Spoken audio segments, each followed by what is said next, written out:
Ang mabuting balita mula sa langit sa araw na ito.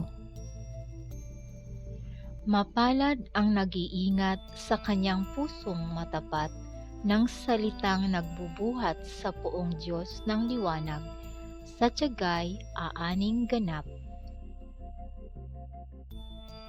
Ang mabuting balita ng Panginoon ayon kay San Juan. Pinupuri ka namin, Panginoong Hesukristo. Noong panahong iyon, sinabi ni Jesus sa mga Hudyong naniniwala sa Kanya, "Kung patuloy kayong susunod sa aking aral, tunay ngang kayo'y mga alagad ko.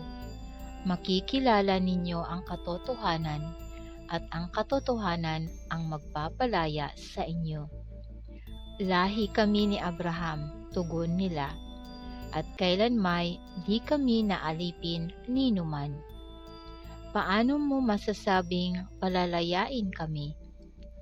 Sumagot si Jesus, "Tandaan ninyo, alipin ng kasalanan ang lahat ng nagkakasala.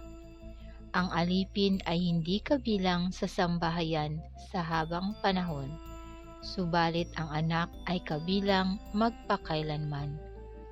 Kapag kayo'y pinalaya ng anak, tunay nga kayong malaya.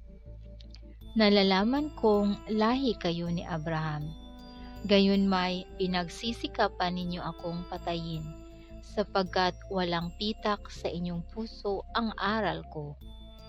Sinasabi ko ang aking nakita sa aking ama, ginagawa naman ninyo ang inyong narinig sa inyong ama."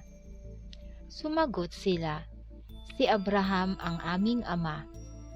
"Kung kayo'y mga anak ni Abraham, tutularan ninyo ang kanyang ginawa," ani Jesus.